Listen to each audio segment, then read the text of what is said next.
Vote counting is underway in Mozambique after the national election. The ruling Frelimo party fielded Daniel Chapo as its candidate, while independent candidate Venancio Mondlane is seen as a potential threat to the 49-year rule by Frelimo. Let's get the latest now. Nixon Katembo, Channel Africa's correspondent, joins us now. Thank you so much, Nixon, for your time, and good afternoon. Before we even get into claims of vote rigging and everything that has been going on, what's the latest in terms of vote counting? So far, the votes counting continue according to the Electoral Commission, although all the processes have been moved towards the voting district across the country. These are provincial districts that are in each district in Mozambique. Although there is no clear tallying center, unlike other countries, Africa, where you have a tallying center where you have to go to actually have to follow the election result as they come in. And of course, one then would ask the question, so as things stand right now, because some reports are suggesting that the results could be announced on Saturday, is that still on course? I think it is too premature to say that the results are going to be announced on Saturday, because remember, this is an entirely manual process. And in fact, earlier on today, the Electoral Commission issued a statement acknowledging some of the deficiencies that happened in some of the processes, like in Nyasa, Nampula, and Cabo Delgado, where I think that although those happens in terms of delay in some of the elections, the voting station to open late, it does not have a material effects on the voting processes. When you have a situation where the Electoral Commission acknowledging such a deficiency, it means there might be other issues that might arise as the voting counting continues. And we're seeing reports suggesting that the opposition is alleging vote rigging. Have they said anything further, and what are they doing about this? Well, vote rigging has been a claim that was put out there during the process when it started yesterday. Both opposition candidates made those claims.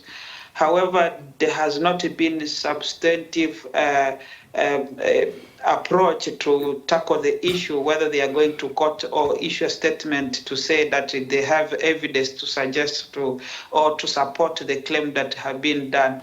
Although this afternoon we've heard that in Nyasa province, for example, there were party agents who sort of forged some signature to validate their candidate, because they have not been accredited to view, to monitor the process or to look at the exit poll as the vote counting was going on. So I think those are issues that are going to continue to come out throughout the process of declaring the results.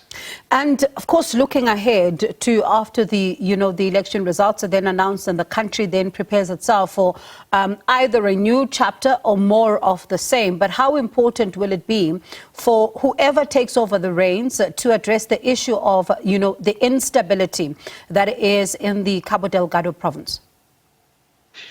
I think that is $1 million question, Bongiwe, because we spoke earlier to the chairperson of the Center for Democracy in Mozambique, Adriano Novunga, saying that that is an issue that it was inconceivable that Mozambique could kind of outsource its security to a country like Rwanda.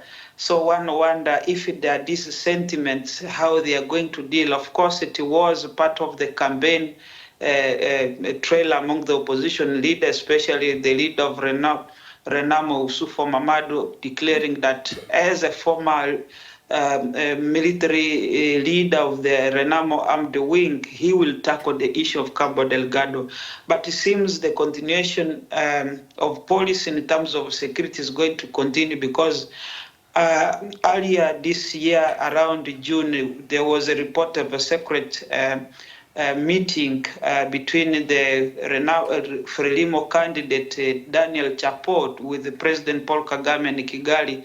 And one would think that those were the discussions on how Rwanda is going to continue to play a role in the province alongside the Mozambican forces, having SADC exited Mozambique for that matter. So Cabo Delgado is going to be an issue. Of course, there are many other issues that the young people of this country have explained to us when we were asking their views and how they see the electoral process, much of which are issues of unemployment, job creation, better living condition, infrastructure development in some of the rural areas, because they say that in contrary to when Mozambique was seen as a beacon of hope and a developing nation during the Joaquim Chissano years from 1992 up until Armando Guebuza took over power, they find